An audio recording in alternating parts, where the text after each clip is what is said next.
sure we gave you that information about what those look like. Senator Cherry. Thank you, Chair, and thank you very much for the presentation. The additional slides, supplemental materials, you have them on your screen as well? Yeah. So on this one, it looks like we are one of the better states when it comes to bringing in federal dollars, leveraging our dollars to bring in federal dollars. I think that has a lot to do with the work that you guys have done over the years. Thank you very much. If you go to the next slide. This slide also shows we're also extremely efficient in the spending of our Medicaid dollars. We're one of the lowest states on spending per Medicaid enrollee, which tells me we are very efficient. We have very little waste. We're very lean in how we do our Medicaid program. Thank you. That also is a lot to do with the work of your office. Those two combinations, bringing in a lot of federal dollars and already being extremely efficient and lean, means we are particularly vulnerable to cuts, because when we're cutting, we're not cutting fat, we're cutting people. There comes a point, people like to do more with less. We do more with less. At some point, you just end up doing less with less. And because of the work of a lot of people, particularly yourselves, we are extremely lean and efficient at delivering service to people. And so thank you very much for the work that you're doing. Senator Bear. Thank you, Madam Chair. Thank you for being here and for the hard work that you do. I wanted to just kind of make sure that I understood the numbers, and because and per Senator Cherry's comments, in the first bullet on the impact slide, you talk about 30% of our Medicaid population will lose their coverage. I mean, that's a most fundamental thing here in the whole discussion, right? 30%. And so that's 30% of 25% of the people in Michigan, right? So that leads us to 750,000 people who will lose their coverage. So the 750,000 people are the Healthy Michigan Plan kind of expansion. So when you look at, taking 90% of a federal match to 65%, can the state really pick up those costs? What does that look like? It's at $1.1 billion. So that is certainly up to all of you, not me. We will administer the program, but that's a lot of money. So that's what a coverage loss would look like. We just need to understand it. Everybody needs to understand. 750,000 people will lose their health care. That's horrific. It's not your fault. You appreciate it. Thank you. Senator Kleinfeld. Thank you, Chair. We've heard in a couple of committee meetings about all of this being conjecture, not reality at this point. I'm kind of the opinion, seeing conjecture become reality in several other departments, that we should be having these conversations, even if it's just conjecture at this point, because we have seen that come to reality in other departments. And if we don't have these conversations and it becomes a reality, then we'll be slapped for not having had these conversations when we heard this might be a reality in the future. I've also heard about waste, fraud, and abuse in almost every one of these committee meetings that are discussing what could happen at the federal level. If you cut across the board, meaning all the states, you cut a certain percentage, or you do the layoffs that have been done in other departments with probationary employees and things like that, is there any guarantee or any correlation between making cuts of that nature and actually getting rid of the waste, fraud, and abuse, as opposed to cutting the services to the individuals that receive these services? I mean, I'm not sure that I'm an expert and can really speak to that place, but when you talk about employees, and we talked a little bit about our third-party liability team, right, and those individuals, and them, I think it was, I don't have it in front of me anymore, but I think it was, $6.3 billion that they recovered last year, right? So some of these things are actually, some of this is, those jobs are very important.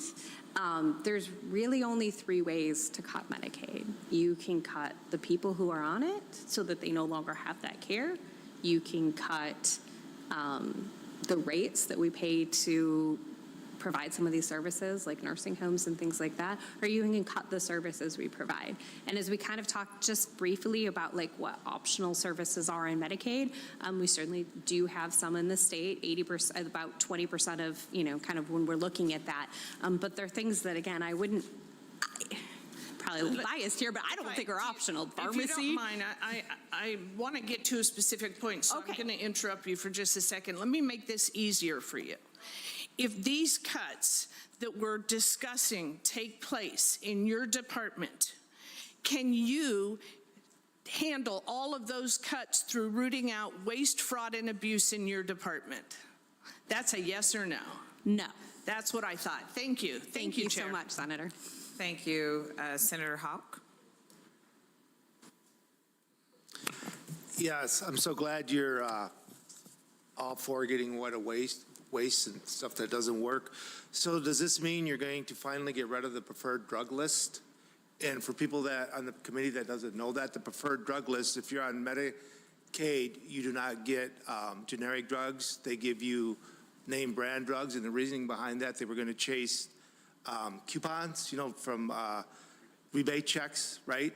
And we've looked into this since the day it started, and it's never saved money. And I've heard it's going to cost the department between $30 and $60 million in the next 2 years to implement this. So does this mean you're looking at this and you're thinking of going in a different direction?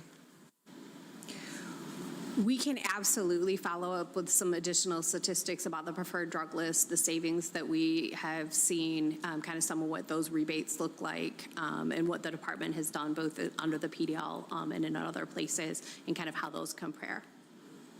With all due respect, all the numbers that I've seen, that my staff has seen, does not match up with what you're showing people, and it's convoluted.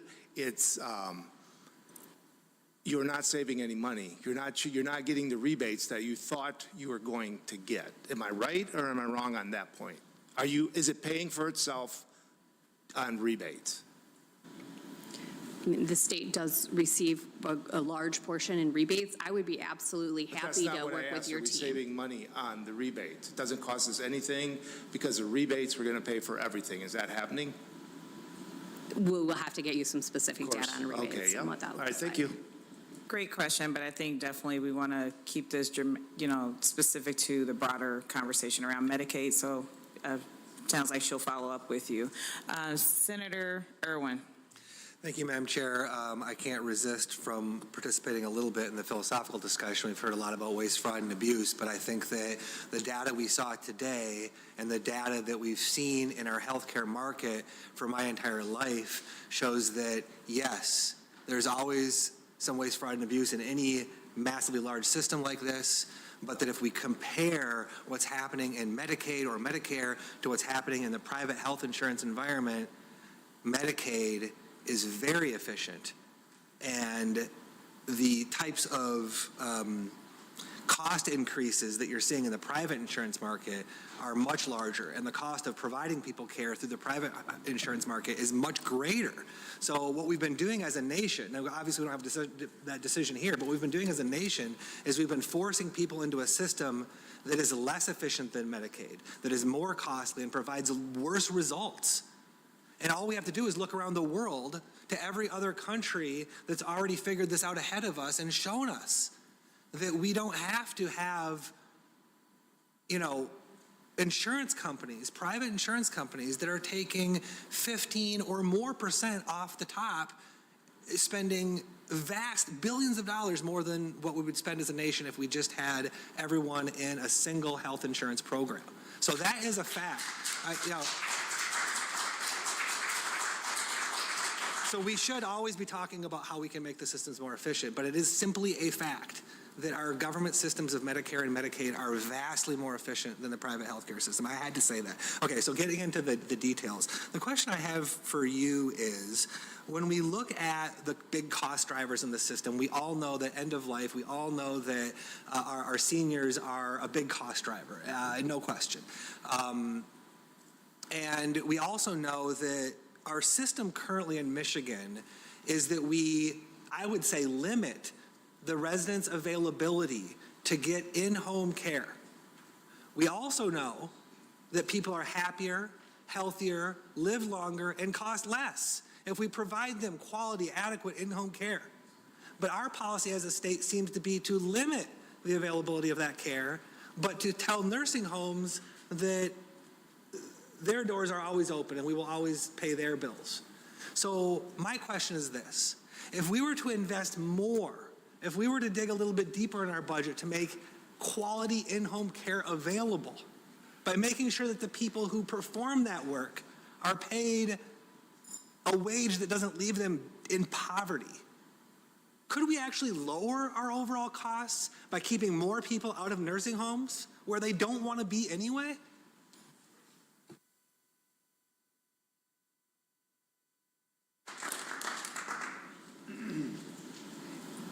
So I first want to start with, I applaud and love the faith in home and community-based care. We have a lot of wonderful home and community-based care programs in the Michigan Medicaid program.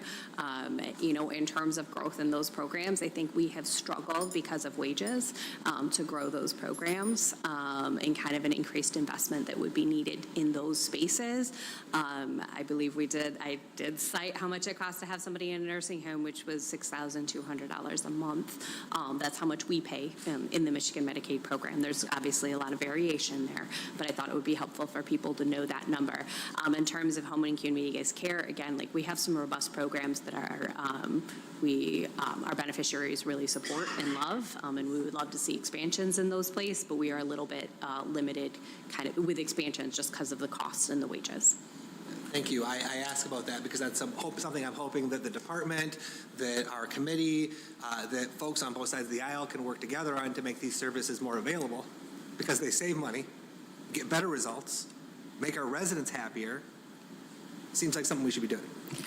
We'd be happy to look at specifics and things like that with you in terms of cost estimates. It's just not something I could do off the top of my head, if we're honest. Yes, thank you. Thank you all for your presentation. Thank committee members for your questions.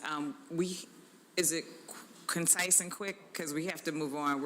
Okay, perfect. Go ahead. Thank you. I just want to mention that there are a lot more mandates on the private than there are on Medicaid, and with respect to that, private is scaling back. So with respect to GLP-1, they're no longer covering that. My understanding is Medicaid does, and that's one of the major cost drivers. Do you intend to no longer cover that, or are you federally mandated to do so? So all 50 states are federally mandated to cover GLP-1s for diabetes. The state of Michigan does cover for Weight loss. For weight loss as well. We're doing it optionally for weight loss. Weight loss is something that the state of Michigan can make a decision on in terms of its coverage of that. And it's a major cost driver, and private is no longer doing it. Thank you for your question. Thank you for your testimony. And next we will have up MPCA, Philip Bergwes, CEO, and Michigan Primary Care Association, Julie Taco, President, CEO of Family Health Care, Lisa Rutledge, Special Projects Manager for Western Wayne Family Health Care, and also Farhan Bahati, the MD and CEO, in that order. Thank you all for being here. Can you keep and I do apologize, I want to make sure that we hear from everyone today. So if you all members, can you keep your questions concise? And please go ahead, proceed. Thank you. Good afternoon. Philip Bergquist. I have the pleasure of leading the Michigan Primary Care Association. Our 48-member healthcare provider organizations care for 1 in 15 people in the state of Michigan. Pleasure to spend some time with you this afternoon. Just a quick background, health centers are community-based, patient-directed nonprofit organizations spread all across the state, 400 locations in rural and urban communities. Every health center is located in an area of significant need.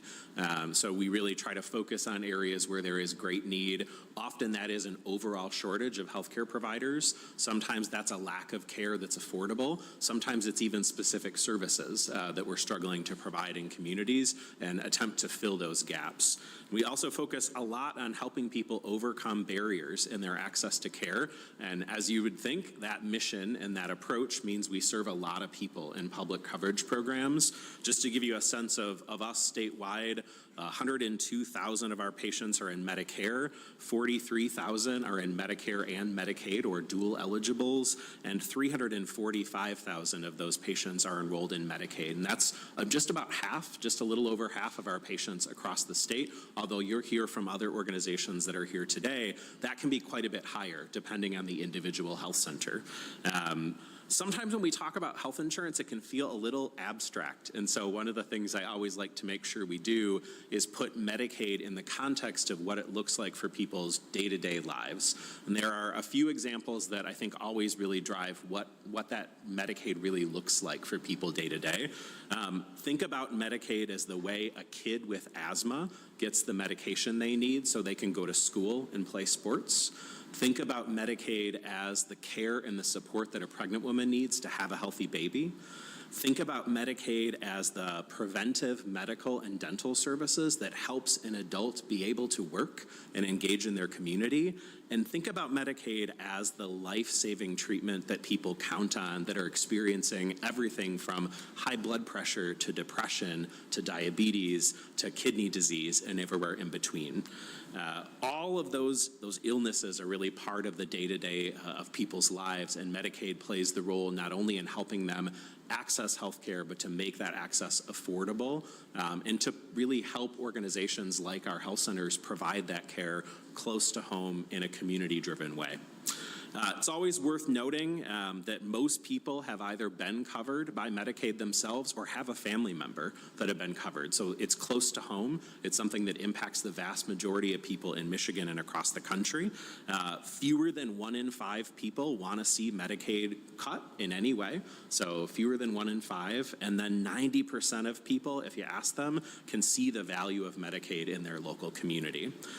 Michigan's health centers have been really closely watching potential changes at the federal level. Megan talked about what some of those are, but we've been particularly following adult work reporting requirements, changes in eligibility verification, changes to federal matching rates, and other changes along those lines. And we're really concerned about what we see in those potential changes. And I want to focus on one, maybe in particular, adding work requirements to the Medicaid program for most adults. So adding those work reporting requirements is worrying because most people enrolled in Medicaid already work and they're going to continue working. Adding work reporting requirements really serves as a mechanism of creating a pretty confusing and complex new barrier for people to navigate.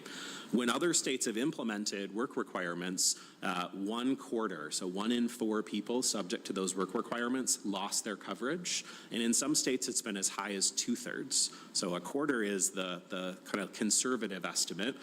In some states, as high as 2/3. And we've done the math for what that looks like for us as a group of health centers. And just in the patient population that we serve alone, we believe 103,000 people, 103,000 of our patients will lose Medicaid. That means it's far more difficult for them to access care. We will always do our best as health centers to serve people in every way we can with our limited resources, but Medicaid also allows people to access services well beyond ours. If we have that over, 100,000, 103,000 people lose Medicaid, we've crunched those numbers a little bit further to understand what that also means for revenue and for reimbursement. And what that looks like is $75.6 million in Medicaid reimbursement gone from Michigan's community health centers. It's important to remember that the vast majority of what we do in a community health center is about people. So almost 80% in most organizations, more than 80% of every dollar they bring in revenue goes to pay staff, the people that provide care. So the loss of that $75.6 million, think of that as $75.6 million we can't use to pay people who work in healthcare in Michigan communities. It's out of the paychecks of the folks that are really providing these critical services day to day. Again, we'll do everything that we can do to serve people with the resources that we've got, but I want to just say plainly, there is no way for us to continue everything that we're doing right now with that loss of resources, and the health of communities will be negatively impacted if we see some of those cuts happen. I want to keep my remarks short because I have 3 health center leaders that are here today. Dr. Farhan Bhatti from Carefree Medical here in Ingham County is going to speak next. Lisa Rutledge from Western Wayne Family Health Centers in Wayne County, and Julie Tatko from Family Health Care that serves multiple counties in the west side of the state. Dr. Bhatti is going to speak, and then we'll swap for the next 2 folks to come up.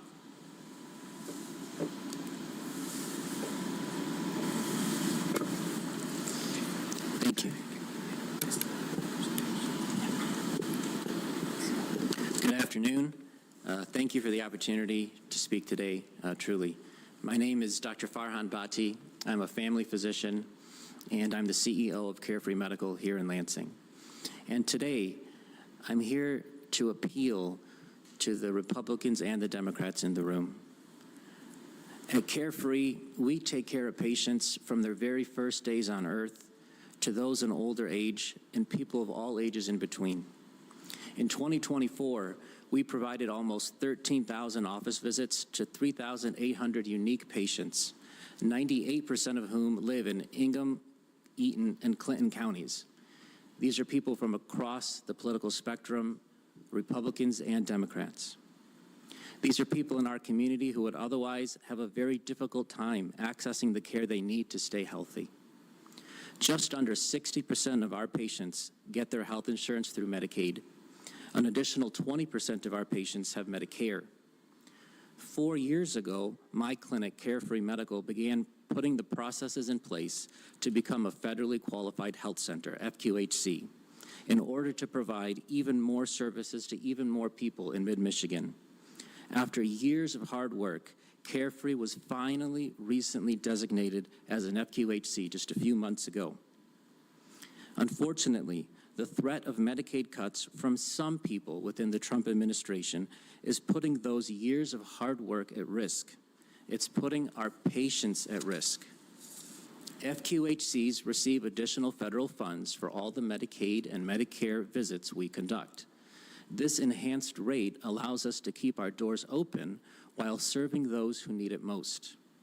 And it also helps cover the additional cost of providing care to people who are uninsured. Carefree is so new to the FQHC arena that we haven't even been able to start billing as an FQHC yet. Our ability to do so was actually delayed by the Trump administration's federal funding freeze, which prolonged our Medicare recertification process until last week, when we were finally approved to begin billing Medicare. That delay cost us tens of thousands of dollars, money that we desperately need to stay afloat. The unfortunate chaos from Washington continues as they are working to figure out how to pay for some tax cuts. The budget resolution that the U.S. House passed mandates $880 billion in cuts, and there seems to be no way to make those cuts without cutting Medicaid. These would be massive, indiscriminate cuts that would very likely force my clinic, Carefree Medical, to close our doors. It would mean that people who have finally gotten their health in good standing and who have gone back to work will lose their lifeline and potentially lose their job, their home, or even their life.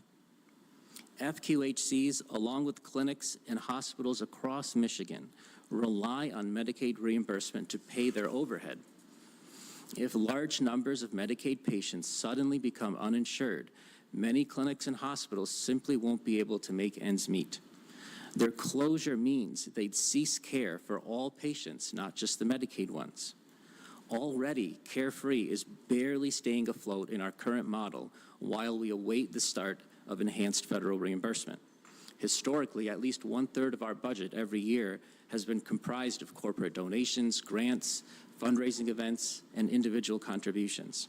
Since 2004, we've been going out in the community, pounding the pavement, raising money because we forfeit funds by limiting ourselves to patients who have insurance that either doesn't pay well or who don't have insurance at all. We're raising money in the community so that we can provide the care that we do. And now that we're finally on the precipice of being able to sustain our operations through fee-for-service revenue as a newly designated FQHC, the president's tax cut, if it is accompanied by Medicaid cuts, would pull the rug right out from underneath us. Closing Carefree would mean 2,100 patients who rely on Medicaid and another 1,700 additional patients who pay for care or receive discounted care would lose their health access completely. They would have nowhere else to go. And I would venture to guess that at least half of my patients voted for President Trump and believed him when he said that cuts to Medicaid would be off the table. Combined with other clinics and even hospitals that would be forced to close, patients in our region and across the state, children, families, veterans, and seniors would be devastated. If these cuts become a reality, 130,000 people right here in the 7th Congressional District alone could lose their health care, including 48,000 children and 12,000 seniors. And even those who don't rely on Medicaid would be forced to pay more and travel farther for care because their local clinic or hospital might have to close. We simply can't let that happen. Working together in a bipartisan fashion, I hope that we all can work together to urge our congressional delegation, including our Representative Tom Barrett here in the 7th, to listen to doctors, patients, constituents, and state lawmakers from both parties and stand up to any attempt to cut Medicaid. I urge all of you, please, Republicans and Democrats alike, to commit to working together to safeguard and strengthen Medicaid funding at the state level here in Michigan so that the most vulnerable among us can become and then remain healthy enough to live a decent life and contribute positively to society. Thank you so much again for your time today. Thank you for your testimony. We have a few questions. Senator Cherry. Thank you, Chair. Thank you for your testimony. And yeah, I appreciate you highlighting the fact that it's not just people on Medicaid who utilize federally qualified health centers. My wife and I, we go to Hamilton, which is a FQHC. We receive wonderful care there. And I think it highlights the fact that when you spend time trying to burn your neighbor's house down, usually yours gets scorched as well. Thank you. Senator Irwin. Yes, you mentioned that when there are requirements, you mentioned specifically work requirements put on people that cause them to lose their Medicaid, that those folks lose coverage, of course. My question is if those individuals lose coverage, they stop getting care, hopefully preventative care at an FQHC, and then something eventually happens to them where they end up at an emergency room and they receive care at the emergency room. So in that case, when they receive care at an emergency room, who pays for that? Yeah, I'm happy to start there, and then Dr. Bhatti, if you want to add anything. I think it's a good starting point just to note that on average, a person getting a service in the emergency department costs 5 times as much as if we would have served them in a community health center.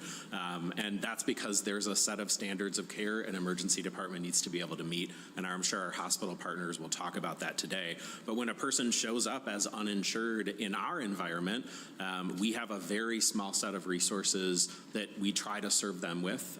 And that is a very limited bucket of resources that doesn't grow as people become uninsured. And that's a misconception, I think, about federally qualified health centers is the federal resources that are available to us would grow or would expand to meet the needs of a far larger group of uninsured patients. And those resources are all capped. And so what it would look like in most of our environments is our waiting lists for appointments become so long that care is almost inaccessible.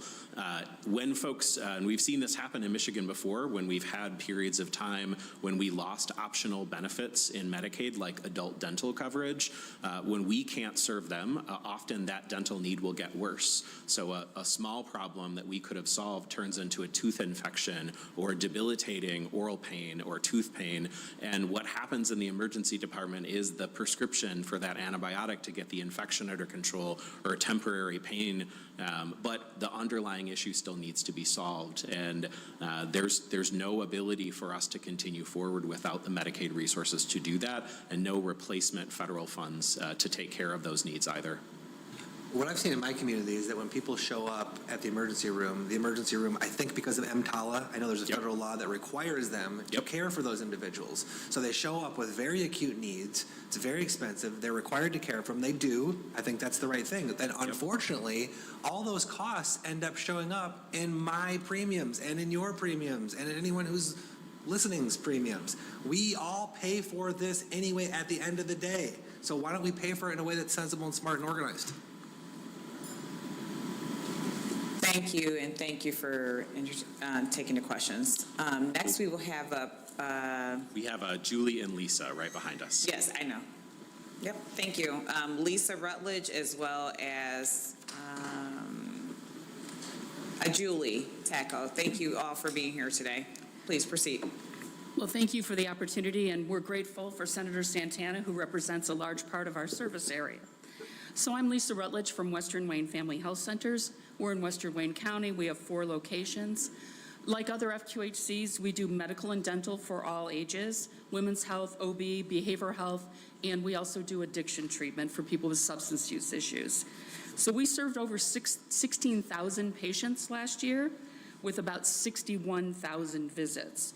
62% of our patients have Medicaid and 10% are uninsured. So why Medicaid matters to our patients? We hear it over and over again. It's access to medications to manage their chronic conditions, hypertension, diabetes, asthma, mental health medications, the medications for substance use disorder. They can have medical visits for chronic disease. Better management of chronic diseases helps people be able to work more, to go to school, and they can use the funds they might have paid for medication or office visits to cover the high housing costs and other expenses they have in their house. They can get surgery they need to go back to work or to be able to get a better job. They can get the care. They can go back to school.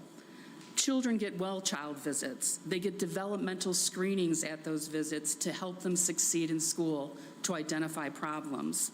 Moms and babies have better outcomes, and people feel better and they have better health. Most of our patients do have Medicaid because they only work part-time. They work part-time because they have child care challenges. They have multiple part-time jobs in many cases. They might work at a job where the hours are kept part-time so that health insurance is not offered to them. They have seasonal jobs. They have jobs where health insurance is not available for themselves or their children. And what Medicaid means to us from our clinic perspective, we can have positions like community health workers and health educators and care coordinators who are not necessarily billable. Community health workers we can bill Medicaid for, but these people spend more time with our patients so they better manage their health and their wellness. Medicaid means that we can come closer to being reimbursed at a rate that covers most of the costs of the services that are provided. We can refer patients out for the services they need, specialty care, surgery, things we can't do in our clinic. And most importantly, for the job perspective, we can hire people. We have 124 employees. We can be a catalyst for entry-level jobs in the community and people to get into the healthcare industry. So any kind of changes or cuts would mean we'd have to eliminate jobs that maybe we couldn't bill for or that we weren't getting reimbursed for the full-time jobs. Community health workers, health educators, because those people address the other factors, the non-medical factors that impact people's health and wellness. We might not be able to fill openings or having to eliminate some jobs so we stay fiscally responsible. Less Medicaid means we have more challenges in hiring our hard-to-fill positions, psychiatrists, OBGYN, social workers. We're very hard-pressed right now to be able to competitively pay those positions because of our reliance on Medicaid for our revenue for 60% of our patients. And so you can't hire people at a higher wage if you can't forecast that you'll have the money. It would create more of our patients having to go to the emergency room for care and increase the burden on the hospital system and not managing chronic conditions well. The impact would reduce our ability to see uninsured patients at the nominal fee that we do cover, because our ability to do nominal fee, as Philip said, is pretty finite with our federal money, and so we rely on other revenue streams for that. So Medicaid does matter to our patients, our community, and our state. Hi, I'm Julie Tacko, CEO of Family Healthcare, and we are a federally qualified health center or community health center providing care to more than 23,000 people. We're serving a 6-county region on the western side of central Michigan, so Lake, Newaygo, Mecosta, Osceola, Wexford, and Missaukee counties. We were founded more than 60 years ago in Baldwin in the heart of the Manistee Forest, and we now have 18 locations. We're providing comprehensive services there. Like my colleagues, we have medical, dental, vision, behavioral health services, pharmacy, radiology, all under one roof. And 10 of our service locations are partnerships with schools so that we can be there with families. 12,000 of our patients, or 52%, rely on Medicaid for health insurance coverage. So I do want to thank you today for the opportunity to share how Medicaid is supporting families in rural communities and to share and talk a little bit about impacts that we see coming. Medicaid health coverage is a really important support for keeping our patients healthy so that they can work. And I know that's something we've talked a little bit about today. We are providing preventive and chronic condition management. And I asked one of our physicians to describe to me some of the everyday care that she provides, and she gave me a couple examples I'd just like to read in her words. This is from Dr. Sarah Weirs, who's one of our family medicine physicians at our White Cloud location in Newaygo County. First, she mentioned diabetes. I care for several hundred patients who live with diabetes. Many of them have Medicaid insurance, and without this coverage, they wouldn't be able to afford their medications or office visits. Thankfully, they have Medicaid, so we can successfully keep their blood sugars in a safe range, and they can continue to work. Migraines. I have a lot of patients suffering from migraines, and for many of them, the migraines make it very difficult and sometimes impossible to work. We are able to get their migraines under control to where they are able to keep their job. Anxiety. Unfortunately, many patients struggle with mood disorders like anxiety and depression. These conditions can be crippling, and many patients struggle to maintain a job. I'm thankful for Medicaid coverage so they can get the care they need to get back to a healthy, fulfilling life. Thanks to medical treatment and counseling with our behavioral health services, many of my patients are now able to hold down a job. And I could go on, but for the sake of time, I want to shift to talking about how restrictions on Medicaid eligibility and some of the scenarios that we're talking about today create barriers to care and create potential significant financial burden for us as a health center organization to be able to continue to provide services at the level that we are. As a nonprofit organization, we rely on health insurance reimbursement as a major source of funding, the major source of funding, to cover the cost of services. And as we look at, for example, just the changes to eligibility that would be put into place based on work requirements for Medicaid, we see significant financial challenges ahead. Other states, I know Philip just mentioned this, experienced a loss of coverage when they put this type of work requirement in place. When we look at a number like 25% of our working or our adult Medicaid patients, like on Healthy Michigan plan, losing coverage, that looks like 1,600 patients in our 6-county region alone that we serve. Not because they're not eligible, but because of the additional burden that would be put on them to be continually demonstrating compliance through work reporting requirements. This reduction would result in an ongoing yearly loss of $1.7 million for family health care. That's over 3% of our annual budget. We would be forced to eliminate or severely limit services like radiology or vision care and community programs like our program that allows seniors to stay in their homes rather than move to nursing home care. And when I look at those programs alone, that's 23 of my employees. Our projection of losing $1.7 million a year assumes that those patients stop seeking health care, that they just say, I'm done, I'm not even going to try. But in reality, they're going to come in for care, episodically or as needed, and that will add to the amount of uncompensated care that we provide. Again, we'll stretch that through our sliding fee scale program, but we will do that with fewer resources. We also see the ripple effects that this would have one of our counties in Lake County, we're the only healthcare provider in the county. And so we're the provider of choice for the community. We see patients with employer health insurance, Medicare, and Medicaid. And so we know that this will have a devastating effect if we are in the position to cut programs. We also know that people will travel farther, and they will wait until their conditions are more serious to seek help. They will also be forced to use more expensive settings for care, such as hospitals. So I want to stop there, and I want to thank you for listening to us today, and we'll entertain any questions if there's time. Thank you for your presentation. I heard some overarching themes, just access to care being eliminated, essentially, with some of these changes to Medicaid, if those were to go into place. Any questions from members? No. Thank you so much for your presentation. Okay, next we will have up the Michigan Health and Hospital Association. We have before us Adam Carlson, the Senior Vice President of Advocacy for Michigan Health and Hospital Association, and Dr. Philip E. Rogers, MD, and also, and George A. Dean, MD, Chair of the Family Medicine, Professional and Family Medicine and Internal Medicine, and also Co-Director of Adult Palliative and Care Program in Michigan Medicine. Thank you so much for being here today. Excellent. Thank you. Thank you for having us, Madam Chair and committee members. We'll try and keep it concise here. I know we're running tight on time. I'm Adam Carlson, Senior Vice President of Advocacy, the Michigan Health and Hospital Association.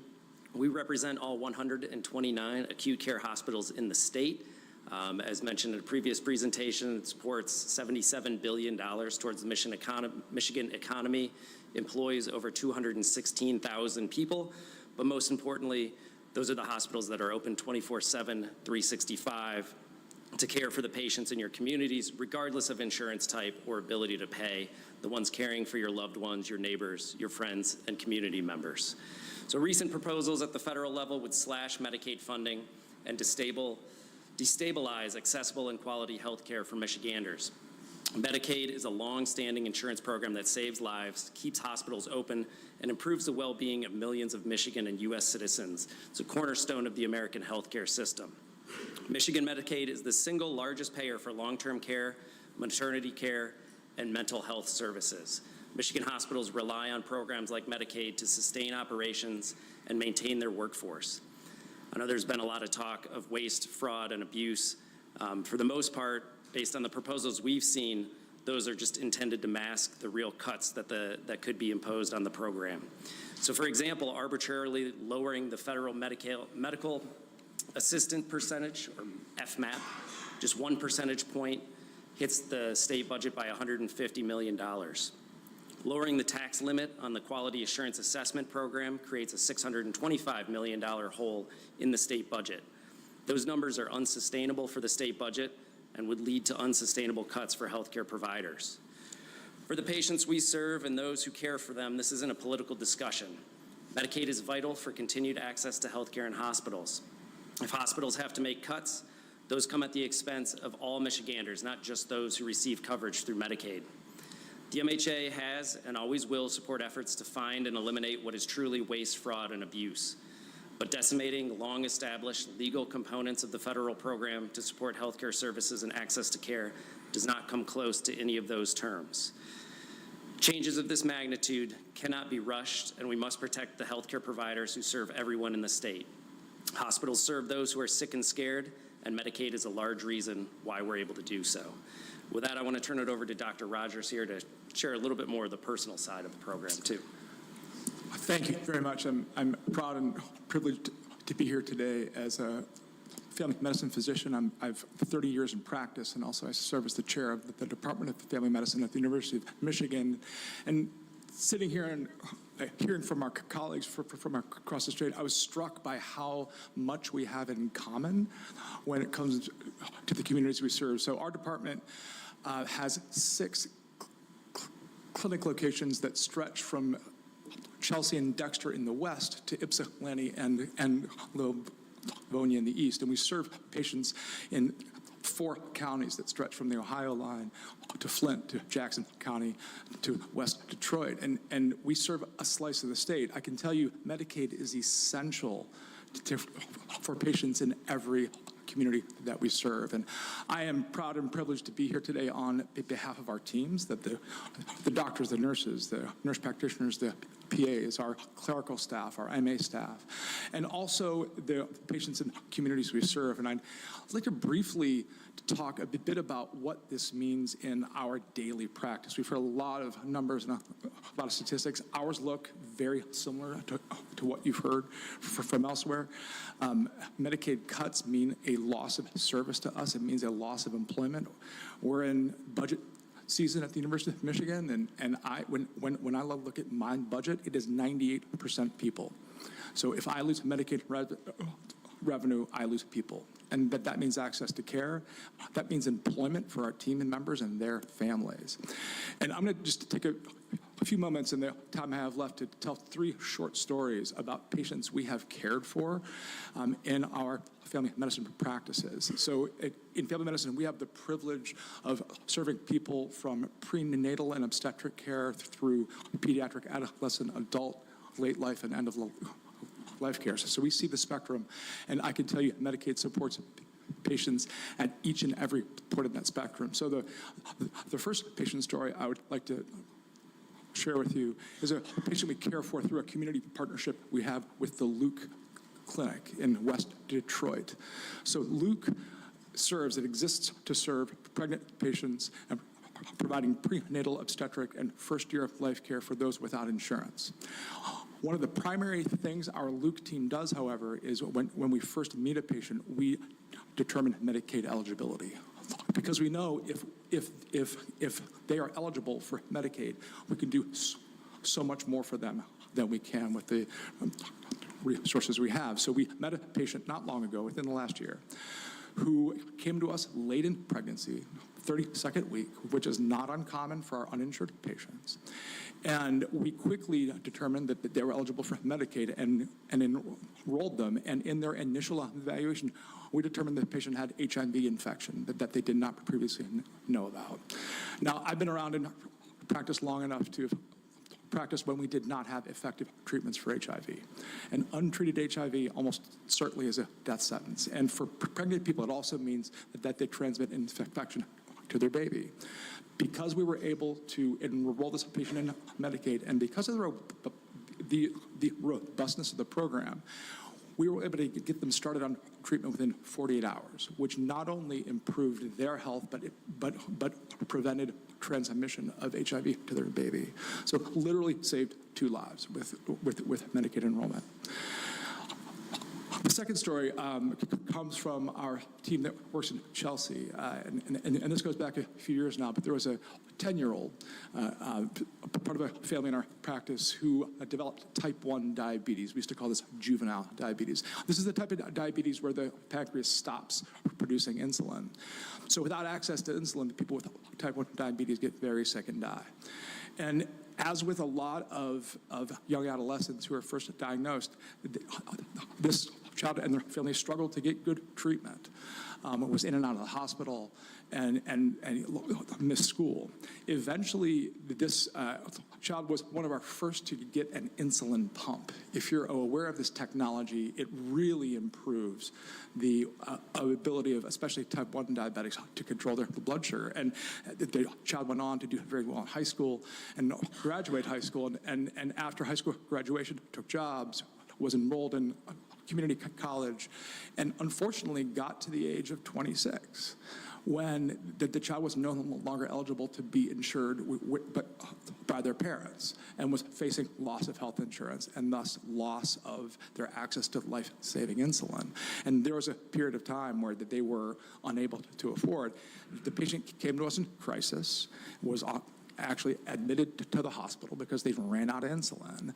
And we were able to find out that they were Medicaid eligible, restore access to insulin pump, and save their life. That now young adult went on to start their own business, and 5 years later is employing 25 people and providing them health insurance. Without Medicaid, that child may have died. or gotten complexly ill enough as a young adult that they wouldn't have been able to continue succeeding. And the last story is a patient from my own practice. When I began practicing back in the mid-90s, they were one of the first families I cared for. Then in their 50s, he was an independent contractor, she a hairstylist, they had teenage children, and I had the privilege of caring for them over the subsequent 25 years. I saw their families grow, their children became parents.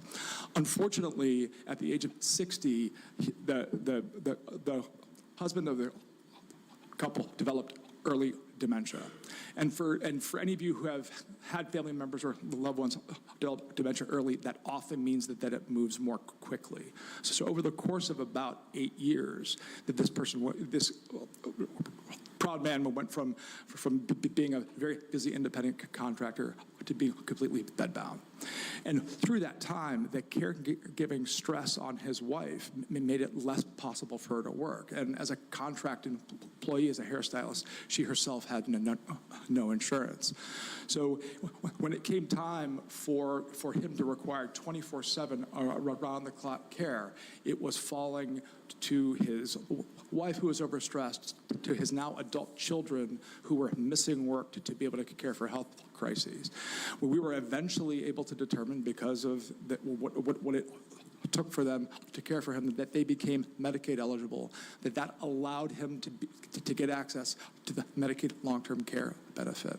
So he was able to get the round-the-clock care he needed in a local long-term care facility where his wife could be a spouse and not a round-the-clock nurse aide. And his children could stop missing work and their own child care responsibilities to deal with crises.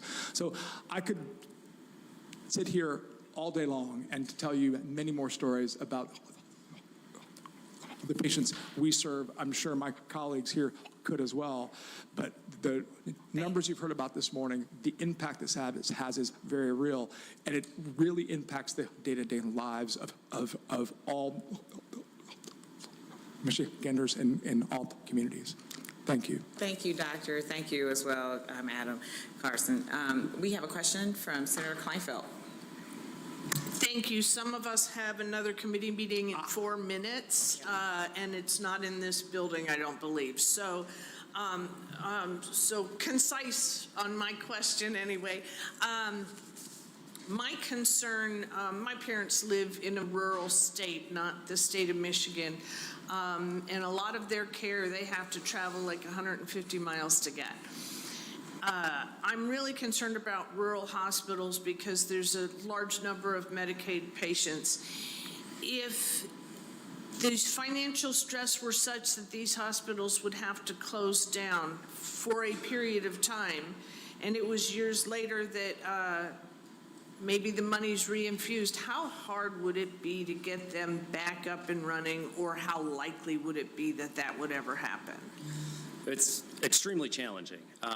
A study just came out last week that showed that 20 hospitals in the state of Michigan, rural hospitals, are at risk of closure due to financial conditions. As it stands right now, that's without any cuts to the Medicaid program that are being considered at the federal level. So that would be extremely challenging. And I just have to reiterate, when a hospital closes, they're not just closing for the Medicaid patients, they're closing for the patients of all types of payers in their community. That have coverage for everything. Yeah. Yes. Thank you. Thank you. I appreciate it. I would only add, even if you were able to reopen that hospital, reclaiming the talent that you lose from your teams out of there would be near impossible. They've probably moved to a place where there's a hospital. They have to move to work because they have to survive themselves and support their families. Thank you. Appreciate it. Thank you, Chair. For your presentation. Before you all leave, we just want to adopt the meeting minutes from last meeting on March the 11th. So moved by Senator Irwin. Seeing no objections, the meeting minutes are adopted and will excuse absent members.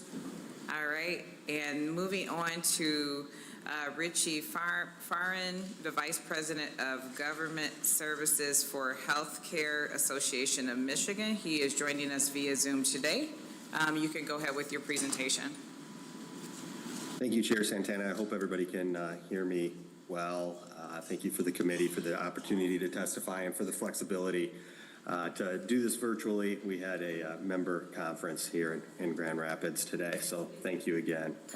The Healthcare Association of Michigan consists of 370 nursing facilities and 240 assisted living communities across the state.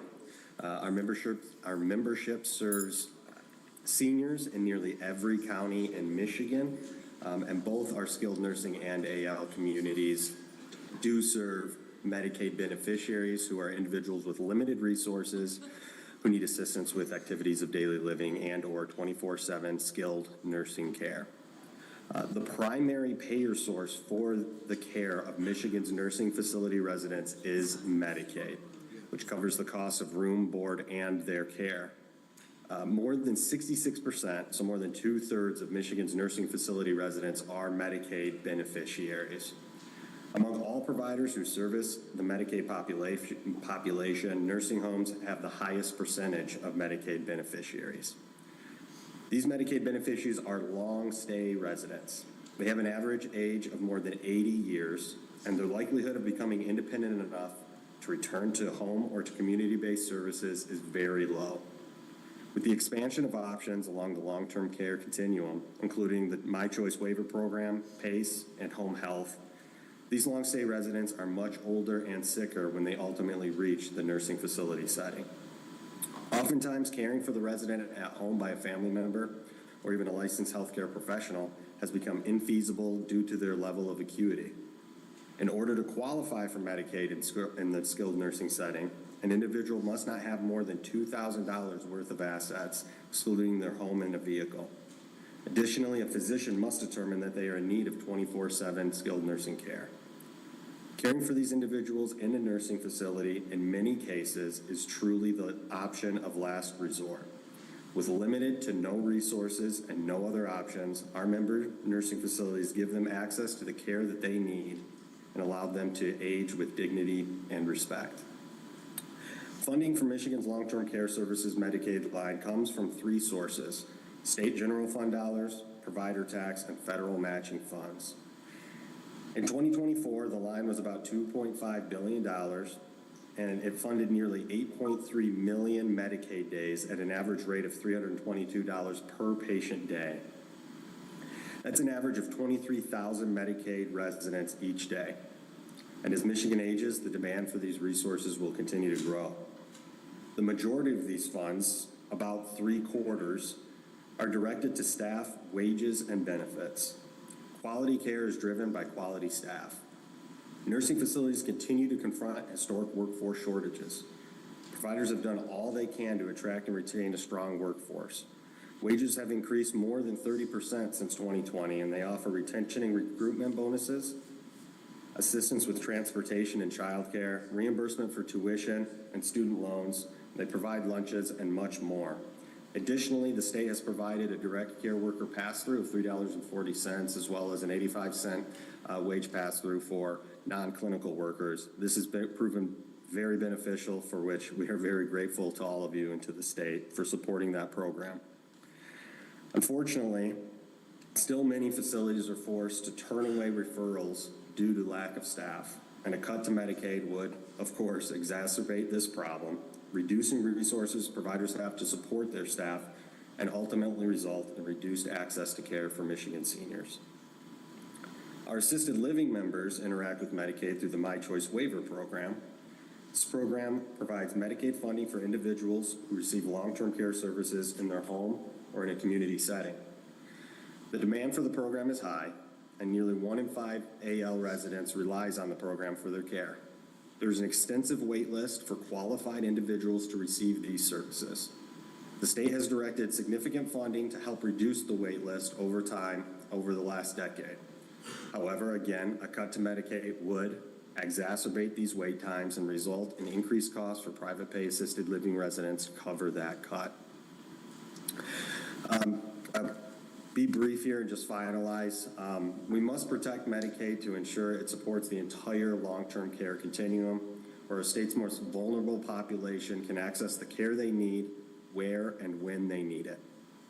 A cut to Medicaid would undoubtedly result in skilled nursing and assisted living communities to downsize or ultimately close, leaving low-income seniors and their families with fewer options to ensure they get the care they need.